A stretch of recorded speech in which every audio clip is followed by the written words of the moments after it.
Good evening, everyone. Welcome to New Upload Wednesdays. I have a really interesting video planned for you guys today. So I will be interviewing my husband and asking him some marriage-related questions, relationship-related questions. So bear with us because we're having some technical difficulties.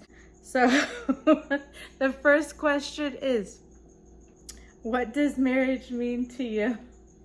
Or would you like me to answer first? Okay, so he's very camera shy, though it's not on camera. So I'm struggling to find out what's going on. So marriage means to me that, let's see, I got a ring, so that was fun. We had a marriage ceremony. We dated for 5 million years and then we got married, so that was also fun. Let's see here. Our marriage ceremony itself was very interesting. I lost consciousness, I believe, in the middle of that. I forgot where I was, what I was doing. So cute. But I think personally, if I'm being honest, I think that it's super important to know who you're marrying. That's kind of why we dated for a long time, 4 years, I think, somewhere around there. So also live with the person. I definitely recommend that, though most churches will not, and that's another video for another day. But I think that it solidifies your relationship legally, in a legal standpoint, right? Because if you're just dating and you're not officially married, in the eyes of the law, things aren't exactly the same versus if you are married. Not a bad thing, but that's just what it is. So marriage to me means a lot of good stuff. You get to be with your person forever, right? That's the idea. So that's what it means to me. Well, it means that you're committed to be together more than just dating, and it intertwines your relationship legally and helps to give that sense of security to each other, that you've made those commitments and those bonds emotionally, physically, and legally, and helps protect your family and children if anything happens. It's no small step in life, but sometimes people take it lightly. So I'm glad that we made that jump into the next part of our world and had our son and have our family, and are moving on and moving forward to bigger and better things. That is a good answer. I don't know why this man's so nervous. Also, we're going to be grandparents this year, so that's fun. We're moving into the official geriatric state of our marriage, so stay tuned for that. How did getting married change our relationship? I don't know that it did. For me, it didn't really make a lot of changes, other than you stopped threatening to run away every other day because you realized you were serious. So I guess it was a bit of a stress reliever for me. Right, okay. Because you finally realized I was committed enough to marry you. So that's a plus. Well, okay, insert comment about people with anxiety and PTSD with relationships is that my husband sometimes says that I make him pick up broken dishes for other people or something. Pay for the broken dishes. Pay for the broken dishes. So pay for the damage that other people have done. I will say, in my relationship, I have definitely thrown him some very tough tests to see if this man was really serious about me. Why? Because you want to make sure somebody's serious about you before you leap into something like marriage. Also, because of the ratio that I've dealt with, right? People have wanted to be in a marriage with me for a total of 5 minutes and then move on to something else. So I wanted to make sure that, everything was good in the sense that he had good intentions and he wasn't just gonna run away. Do marriage and having children coincide with you? So what I think it means is that, like, do marriage and children go together in your mind for you to get married and have kids? For me, at least, being pregnant and having a child doesn't necessarily mean that you have to get married. Important announcement. So you choose to get married because of wanting to have that person in your life and wanting to have that commitment, not because you impregnated them. So I think that being married eventually will lead to having children, at least in my life. I've always wanted to be a parent. So choosing to be with someone and marry someone often means that either I've had a child or will have a child with them. He definitely did that before I came along, folks. He definitely got onto that bandwagon before I met him. Let's see, what's the best wedding you've ever been to and why? It could be a friend's, it could be any wedding you've ever been to, and why was it the best one? I haven't been to many weddings. I'm just gonna say that right off the bat. I went to my brother's wedding. Do you have any fun weddings you've been to? Other than all of your other ones? Well, I don't have any friends that have been married. You don't have any friends that have been married? Not while I knew them. So I've only been to a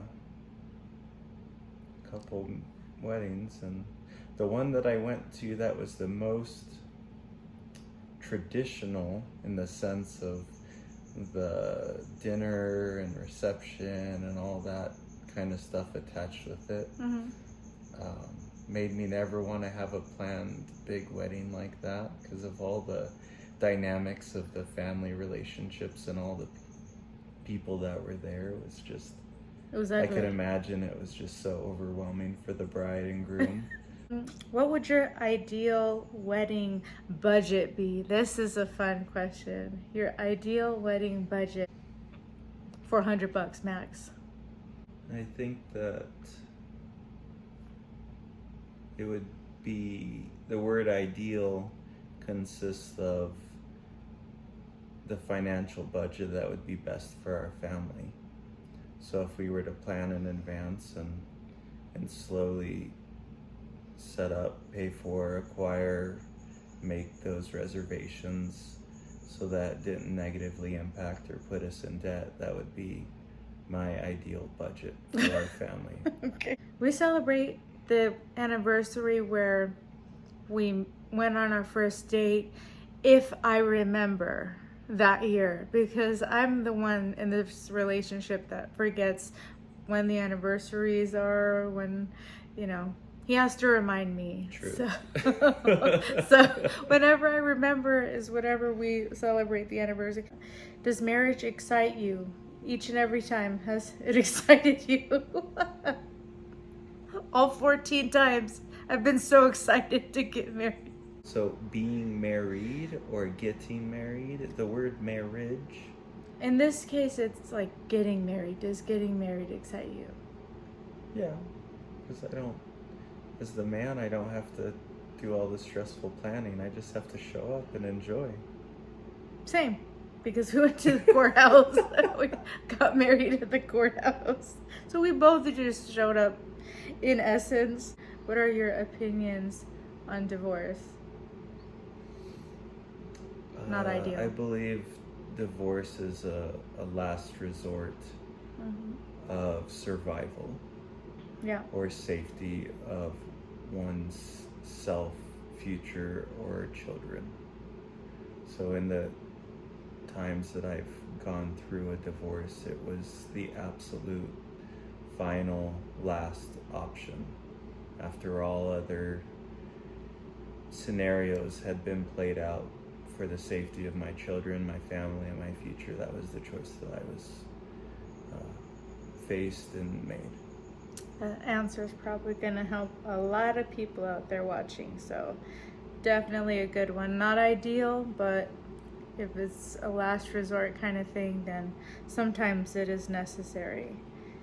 If we could do anything, where would you see us being in 20 years?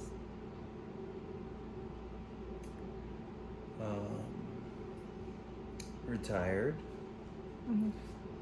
having a stable home for our grandkids to come to and visit, and setting aside time to go on adventures and travel. Tying balloons to the house and trying to find, what is that? The falls or Yeah. something? Stability for the grandchildren at some point. That has to be the next step in life, right? We've created this environment for our kids, and then next would be the grandkids. So that is a good answer. Do you believe in couples therapy? With the right therapist, yes. So not with somebody who's going to just say one person's right all the time and the other one is just being a nag. In all professional careers, there's good and bad and not very qualified people, but if you find the right person to help you as a team and a family, then it can be beneficial. Okay, that's a good one. What kind of parent are each of you? You are more of the disciplinary parent, and I am more of the... So I think that as far as roles play out, I'm the father that has the structure and the rules in mind for the benefit of the children so that they can grow up to be healthy, functional people. Try to drive them to do their best and be willing to face challenges and think through problems so that they have those skills for life. I think being the wife and the mother, you have a different role. And being an at-home mother, you get to spend time at home with the kids and share with them those times while I'm at work that give them that security and nurturing and nature part of the motherhood that's there for them. That's what I think your main role would be, or is. I like being a stay-at-home mom because I do spend so much time with the kids, and when they're not around, it's an awkward feeling because they're just always with me. So I almost don't know what to do with myself when, like, my husband takes the baby for the morning, or, you know, my daughter's with her biological dad, and I'm just here like staring at the wall with the dog. So I enjoy being around the kids all day. Though every stay-at-home mom will tell you sometimes it does get to be a bit much at times. Sometimes you get lost in the, consistently taking care of other people and not taking care of yourself, which is something that is not healthy. There has to be some kind of a balance where, okay, you turn on your mom time when you need to, but you also need to have some self-care in there. So definitely don't forget about that. How do you think you would handle pregnancy and labor? How did you handle? We have one child between the both of us. You... It was easy, no problem. Super easy, no problem for this man. He had the best labor in the hospital, I think. Yawn. Right, he was asleep for most of it. No. He was actually very supportive of me and my labor and my pregnancy. To be honest,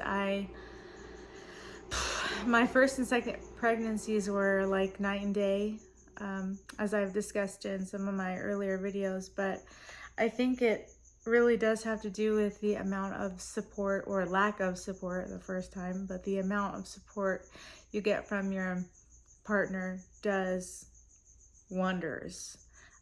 My anxiety levels were way, way, way down in the 9 months that I was expecting my son, and my anxiety levels were through the roof while I was expecting my daughter. So if that says anything.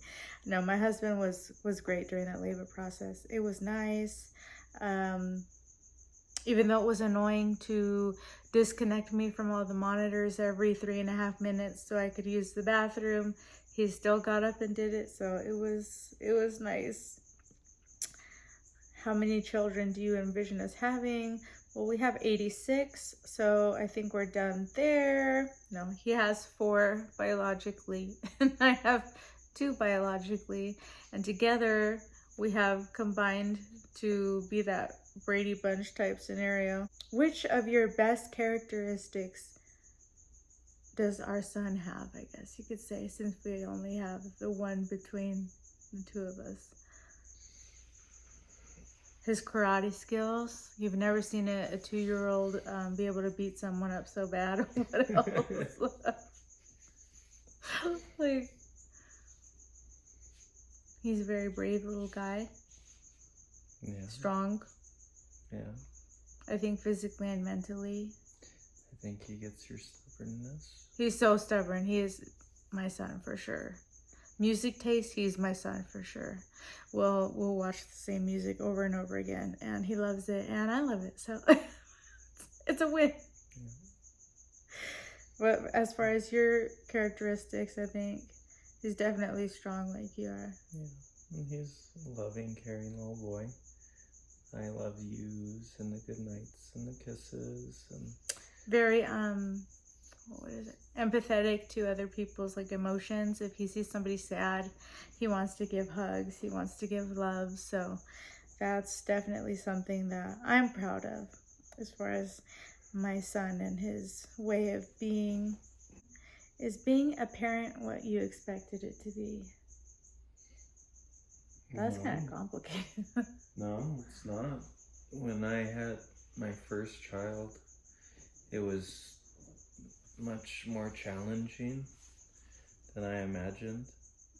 And then when I had my second child, the fact that they had different personalities from the same 2 parents making another child just blew my mind.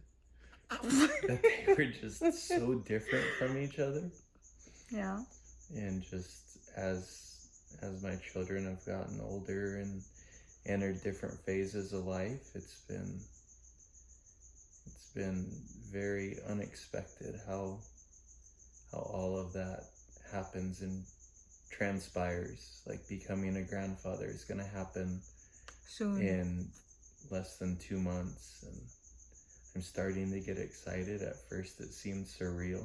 Mm-hmm. So as much as I can think it will be a certain way, I know as this journey of parenthood has gone, it's gonna give me surprises, and I look forward to it.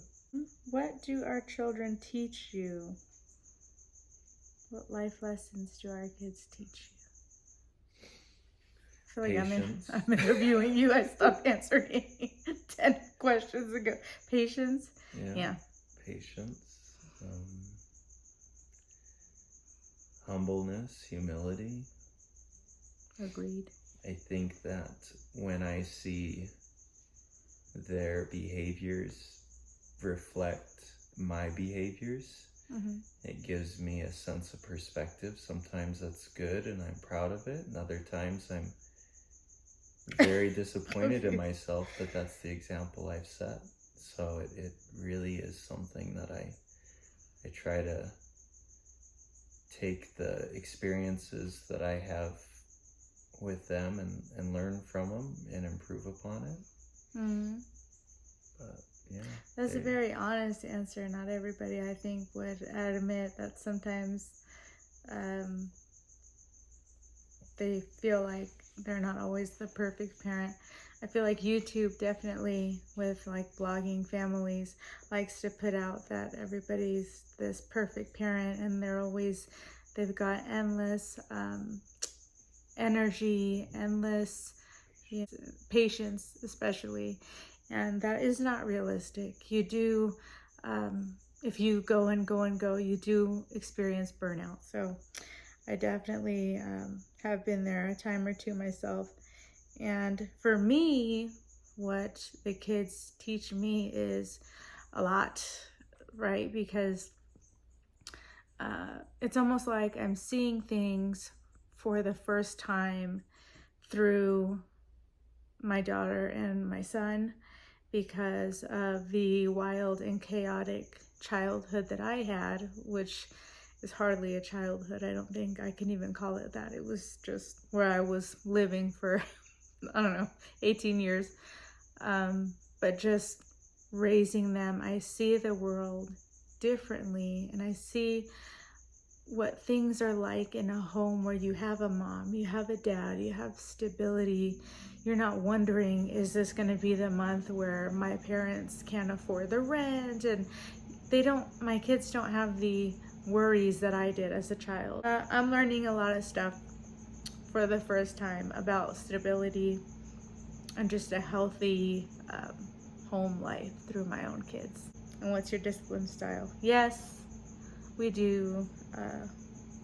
There are some people that really thrive on the gentle parenting thing, and I just don't think that that is for our family, our kids. But we do our best to instill in them right from wrong, and we spend a lot of energy in doing so, just so that later on in their lives they can identify situations that are not good ones. And if they can do that on their own, I would say as teenagers, then I think we've done a pretty good job. And there's consequences in life, and I'd much rather make mistakes now and suffer those natural consequences now through losing privileges or getting grounded or having their playtime taken away, so that they can learn through those struggles of making choices that benefit their future than doing it out of fear. So that when they make choices later in life, it's not that dad's going to be mad at me, so I'm going to make this choice. This is the choice that would be better for me. So that's why they make it. Naturally. It's a challenge as children grow to be teenagers and get older, as they approach adulthood, transitioning from the parent that has the reins to the child taking over and understanding the true importance of the choices they make in life. So we definitely instill structure and discipline, and there are consequences, and that is all with love and in the attempts to have them be happy, functional, successful people when they grow up. What do you prefer to not do with your children that your parents did with you? I don't think there's a novel big enough to talk about what I would prefer to not do with my kids. I think there's a couple things that stick out to me. Number one being I pay attention to what my kids are doing. My parents didn't pay attention to what the heck I was doing. I probably could have lived somewhere else for a year and they would have thought that I was just in the back room or something. There's too many things that just went under the radar that I would never repeat for my own kids. One thing I really thought was important when we made the move to Utah, was that my daughter have her own room, and we were able to make that happen. I never had my own room as I was growing up, and I always looked at my friends that did as being this luxurious experience. Like, oh my goodness, what's it like to have your own space? I never wanted my daughter to sit around and wonder what it's like to have a basic necessity. It really is just a basic thing. And I didn't get that experience because my parents, my mom, thought it was better to save a couple $100s on rent and me not have a room, then just pay that extra couple $100 and give me my own room and let me have my own space. Is there anything that sticks out to you wildly that I think you one would thing that I did differently was my father, as I became a teenager, became a single parent and raising me on his own, and he was a hover parent. So I didn't cook, I didn't do my laundry, I didn't really know how to manage any kind of finances. So when I moved out, becoming an adult on my own, I had to figure all that out, and it took me a long time to figure out the financial part of it. It took a long time to figure out how to balance all those different activities and expenses that were all just handed to me through my childhood. And so with my children, even at an early age, they've taken on responsibilities. So they have a functional part of the family where they have a positive input, and they feel that they are needed and wanted, and they have their part of it that they do that benefits and strengthens and helps the family. So they have unpaid chores. That's just part of being part of the family, whether it's taking out the trash or cleaning their rooms. They do their own laundry. Sometimes they cook the meals or do the dishes or clean the kitchen, things like that. But I also give them opportunities where they have paid chores or paid responsibilities, like if they babysit or the litter box. It's not really their pet, their cat, but they are willing to take on that extra responsibility to take care of that. So I'll pay them because I don't want to do it. So, but the whole idea is that they do those things. Even my daughter, that as she became an adult, growing up with those ideas in mind, she knew that as she approached 18, she had to start budgeting in her own car insurance, her own phone bill. And as she transitioned from 18, 19, and 20, she's taken on those responsibilities solely on her own. So initially, she paid me, and they were under my name. And now, as she's gotten older, she's taken over the cell phone bill, and it's in her name. And then she's taken over her car insurance. That transition was a natural, healthy transition that she understands the finances and the budgeting and the responsibility of paying those bills first. And versus you didn't know any of that and had to learn it on your own. I didn't have any clue. I knew if I woke up and I could make a certain amount of money and pay rent, that's all I needed to do. So, but I involuntarily became a vegetarian because I couldn't afford meat, and was learning how to cook a tortilla in 7 different ways with Liam Perrin sauce and ketchup. It became clear I needed to figure out how to go to work on a regular basis and budget money better.